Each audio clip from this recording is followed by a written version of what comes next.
Maghiela qui fait des vidéos sur TikTok et pas que sur TikTok et avec beaucoup d'humour et qui se définit comme une patriote. Bonjour Maghiela, est-ce que vous m'entendez ? Bonjour Nicolas, bonjour à tous. Merci de me recevoir ce matin. Merci à vous d'être là si tôt dans cette matinale de Tocsin. Maghiela, moi je vous suis sur TikTok comme beaucoup de gens, hein, parce qu'il y a quand même pas mal de gens. Je voulais vous poser la question de savoir, d'abord sur patriote, Maghiela, comment vous définissez ce terme et quel sens donnez-vous à cet engagement sur les réseaux sociaux ? Alors, en fait, moi je me définis surtout comme une citoyenne et quelqu'un aujourd'hui qui ne se retrouve absolument plus dans le gouvernement qu'on a, dans toutes les décisions qui sont prises, où on est tout le temps mis de côté, en fait. On ne nous demande jamais notre avis. Pour moi, être patriote, c'est avant tout aimer notre pays, mais surtout respecter la culture de notre pays. Alors, respecter aussi la vie des Français, tout simplement, ce que notre président n'arrive pas à faire, ainsi que ses sbires. Tout simplement, aujourd'hui, c'est... on vous impose les choses et si vous n'êtes pas content, c'est pareil. La preuve en est, puisque les référendums, c'est plus qu'un mot. Hein. Ah ben oui, c'est pas très à la mode les référendums. Depuis 2005, apparemment, la mode du référendum est passée chez nos élites. Effectivement. Je suis assez d'accord avec vous. Alors c'est intéressant. Moi, ce qui m'intéresse, c'est toujours pareil. C'est pourquoi avoir fait le choix des réseaux sociaux, Maghiela. C'est-à-dire que vous exprimez. On va rentrer dans le sujet des sujets que vous abordez, bien entendu. Mais pourquoi ce choix des réseaux sociaux ? Puisque voilà, c'est un choix stratégique ou du moins une liberté d'expression qu'il nous reste à tous encore. Alors. Sincèrement, à la base, les réseaux sociaux, c'était vraiment même pas un choix. C'était quelque chose que j'avais commencé à faire pendant le confinement avec mes enfants, en faisant des vidéos un peu rigolotes, sympathiques. Et puis, pendant la période Covid, notamment, j'ai commencé à m'exprimer sur des choses qui me paraissaient pas cohérentes. Toutes les lois liberticides qui avaient été mises en place, qui me paraissaient mais complètement lunaires. De nous demander notamment d'être assis, pas debout, pas bouger sur les plages, bouger, faites ci, faites ça. Ouais, c'était les plages dynamiques, Maghiela. Rappelez-vous, c'était les plages dynamiques. Alors oui, ça, c'était quand même... Non, mais c'était lunaire. Et je me suis dit, mais on nous prend vraiment pour des débiles. J'étais pas quelqu'un à la base qui s'intéressait tellement à la politique. Mais quand même, ces dernières années, j'ouvrais un peu plus mon wawa, comme on dit. Et j'ai commencé donc à faire mes vidéos rigolotes sur les réseaux et j'ai commencé justement à m'exprimer sur les histoires de Covid, les histoires de vaccination, etc. Et de là, finalement, ça a pris des ampleurs auxquelles je ne m'attendais pas tellement, finalement.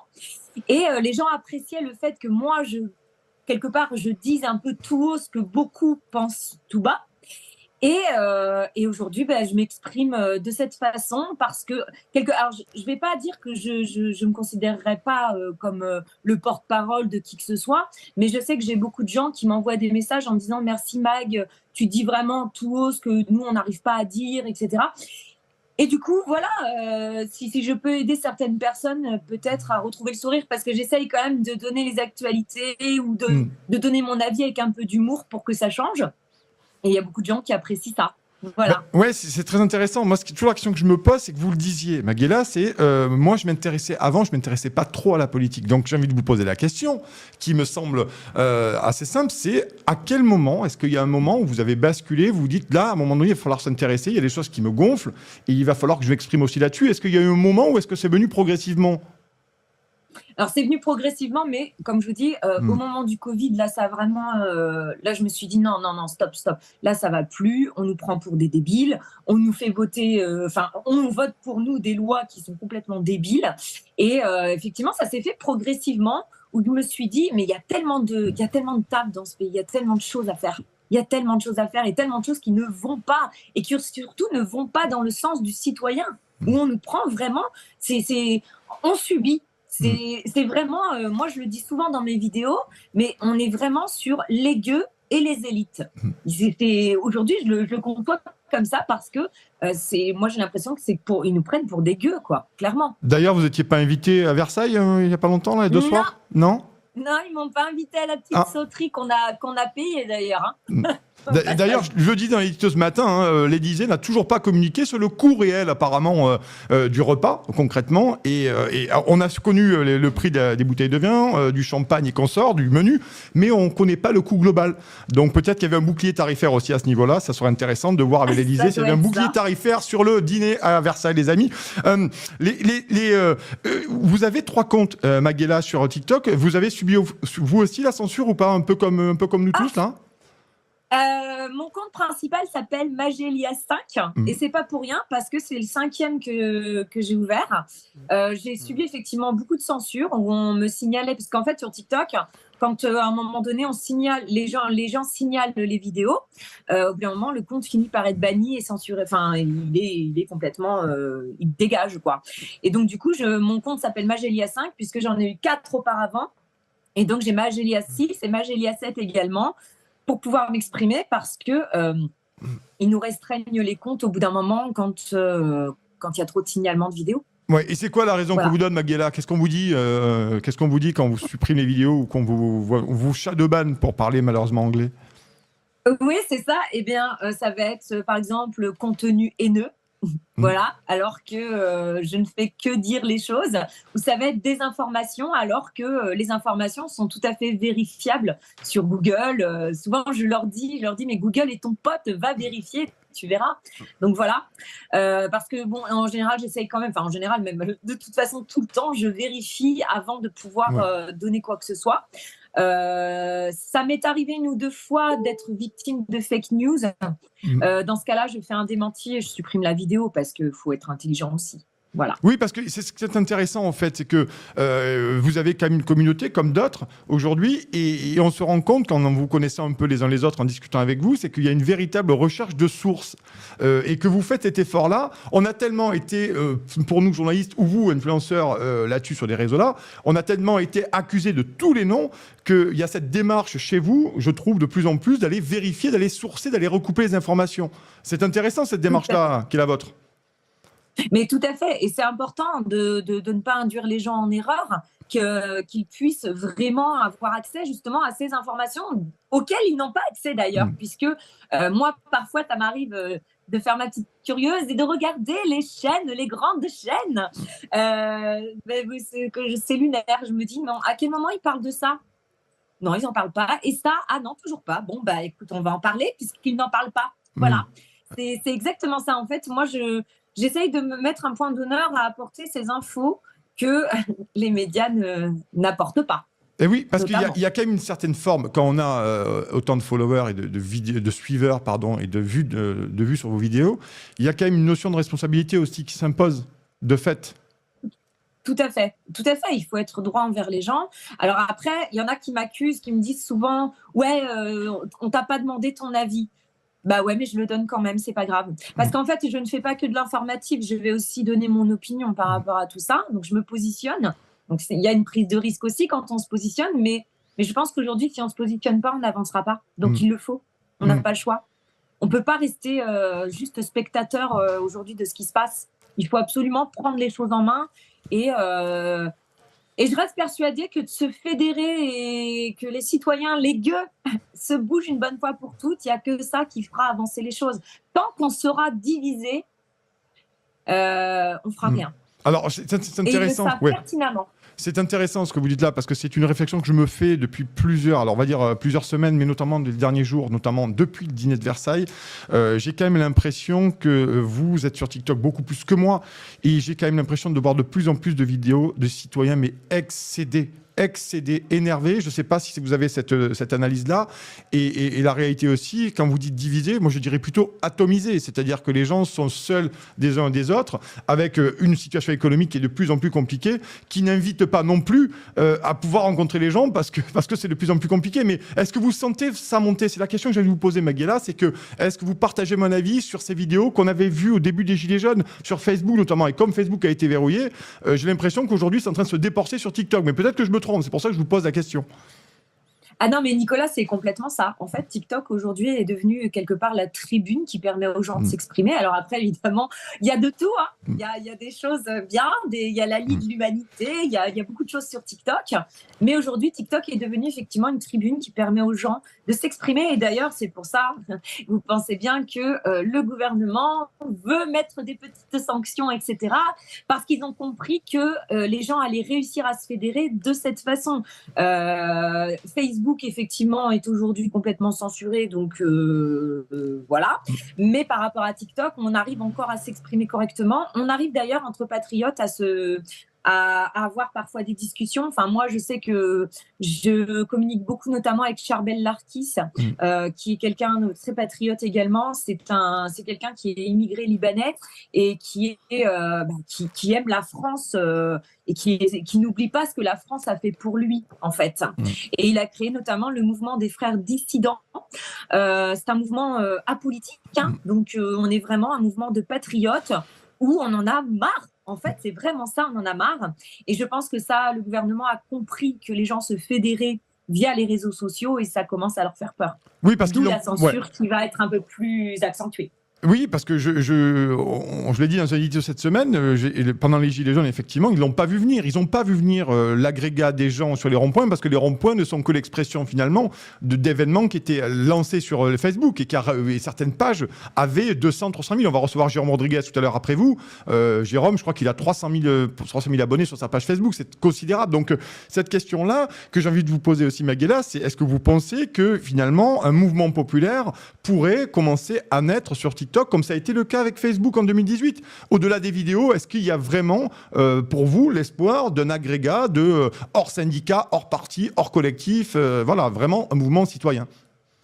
Moi, j'ai cet espoir. Maintenant, ce qui me chagrine un peu, et je le vois depuis justement toutes les histoires de Covid, de confinement, etc., moi, je trouve que les gens sont un peu plus endormis.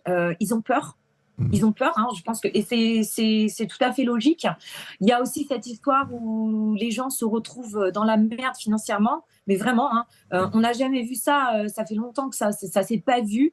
Aujourd'hui, même avec 2 salaires, les gens ne s'en sortent pas. Donc, il y a une espèce de peur qui s'est générée, qui fige les gens. J'ai vraiment cette impression.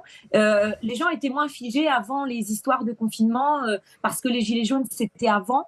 Et aujourd'hui, je pense que les gens aimeraient vraiment ce sursaut, mais il y a encore cette peur. Et malheureusement, je pense qu'on a touché le fond, mais on va continuer à creuser avant que les gens se réveillent vraiment. Ouais, vous pensez que ça prend encore un peu de temps, finalement, quand je vous écoute, c'est ça? Ouais, tout à fait. Je pense que malheureusement, c'est triste, mais tant que les gens arriveront à peu près à mettre un peu de nourriture dans leur frigo et un peu tant qu'ils arriveront encore à manger, je suis pas sûre que ça bougera tellement. Malheureusement. Ouais, tant qu'ils pourront encore vendre à perte, effectivement, peut-être que ça pourra tenir, on est d'accord. Non, mais effectivement, c'est des questions importantes parce que, et vous, dans votre entourage, est-ce que vous voyez aussi cette désespérance économique? Parce que, on le dit sur les réseaux, d'ailleurs, je vous invite à aller jeter un coup d'œil sur TikTok. Bon, après, vous avez des algorithmes aussi qui vous envoient des vidéos que vous regardez, donc il y a aussi ça, il faut le noter tout de même. Mais vous, concrètement, dans votre entourage et dans vos suiveurs peut-être aussi, est-ce que vous avez ce témoignage-là de gens qui sont de plus en plus dans une énorme difficulté, une précarité qu'ils ne connaissaient pas encore il y a quelques mois, parce que c'est ça la réalité aussi de l'histoire, hein. Mais bien sûr, moi je reçois régulièrement, notamment sur TikTok et sur Instagram, des messages de followers, de gens qui me suivent, qui me disent: Mag, est-ce que tu pourrais raconter mon histoire? Moi je suis dans telle situation, je ne m'en sors plus, etc. Et même tout simplement des gens qui me demandent peut-être pas forcément de lire leur histoire, mais simplement qui me le confient, parce que les gens ils en ont besoin.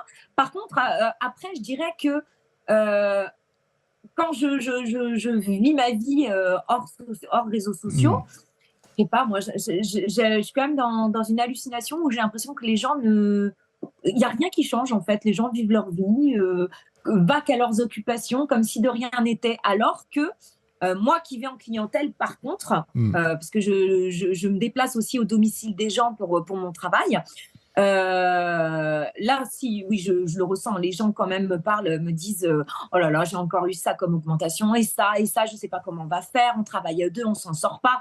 Donc oui, il y a une prise de conscience, mais je pense que les gens sont pas prêts à réagir encore. Ouais. Vraiment. Ouais, c'est une vraie question. En même temps, les mouvements populaires sont très difficiles à prévoir. Concrètement, regardez, je vous renvoie à la déclaration d'Édouard Philippe qui a buzzé sur les réseaux. On avait déjà diffusé, notamment c'était en 2021 ou 2022 à l'ESSEC où il disait ça passe. On fait des réformes et ça passe. Et on ne sait jamais quand est-ce va tomber la dernière goutte qui va faire déborder le vase. Et c'est intéressant, mais ça c'est très compliqué à appréhender. Mais on doit se dire peut-être que les réseaux sociaux, avec les gens, on a une espèce de fraternité et de proximité, de précarisation. À un moment donné, pourront manifestement aussi manifester, alors pacifiquement, hein, s'entend dire, mais ça peut être le cas aussi. Alors, de toute façon, à travers l'histoire, ça s'est toujours vu, les Français sont très loin à la détente. Par contre, quand les Français se réveillent, en général, ça fait mal et c'est pas pacifique. Et c'est un petit peu là où ça risque de basculer à un moment donné, parce que le gouvernement tire sur la corde. Comme vous dites, il rajoute jusqu'à ce que le vase déborde. Et là, le jour où ça va imploser, je pense que vraiment, ça va faire mal par contre. Mais pour moi, je pense, et je le ressens comme ça, je pense que les gens ne sont pas prêts encore pour l'instant. En tout cas. Alors, je voudrais revenir là-dessus aussi. Il nous reste encore 3-4 minutes d'interview. Finalement, vous l'avez dit tout à l'heure, en filigrane, mais vous êtes avec quelques autres des porte-paroles. C'est-à-dire que les gens vous sollicitent sur les réseaux sociaux pour peut-être raconter les histoires ou du moins retranscrire une réalité difficile qu'ils vivent. Comment vous l'appréhendez, ça, Maghela? Parce que, je vous le disais tout à l'heure, c'est une véritable responsabilité. Vous avez la responsabilité de l'information, puisque quand vous avez un certain nombre d'abonnés et que vos vidéos sont vues par des milliers de gens, vous avez une responsabilité, mais vous avez, par rapport à eux aussi, une responsabilité, peut-être, ou non d'ailleurs pour le coup, de porte-parole là, quelque part. Même si pendant les Gilets jaunes, le porte-parole là, c'était niette. Voilà.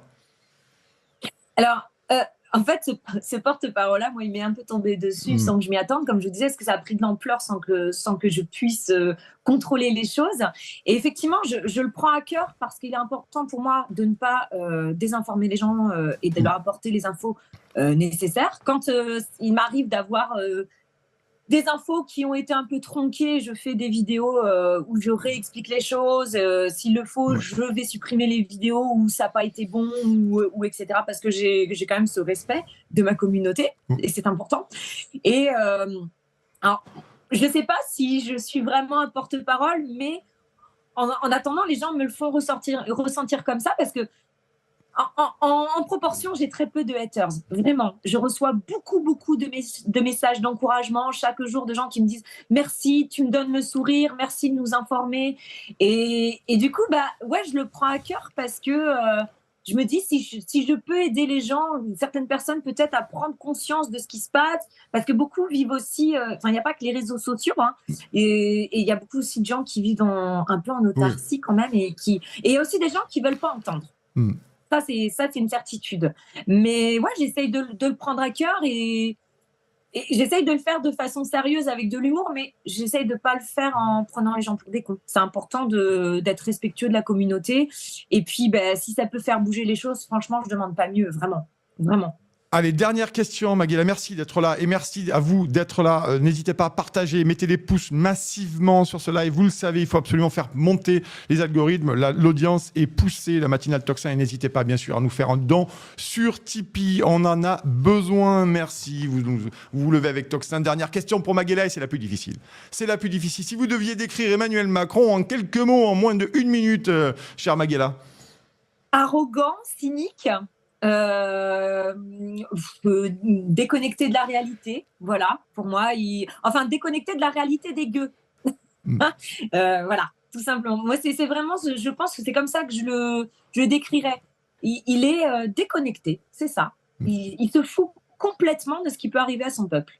C'est triste, mais on en est là, vraiment. En tout cas, c'est du moins la tendance que je vois sur TikTok et sur les réseaux sociaux, c'est les vidéos d'anonymes, effectivement, qui disent ça. En tout cas, Maghela, je vous remercie. On peut vous retrouver donc sur Maghela 5 sur TikTok, c'est ça, hein, ou 6 ou 7, hein.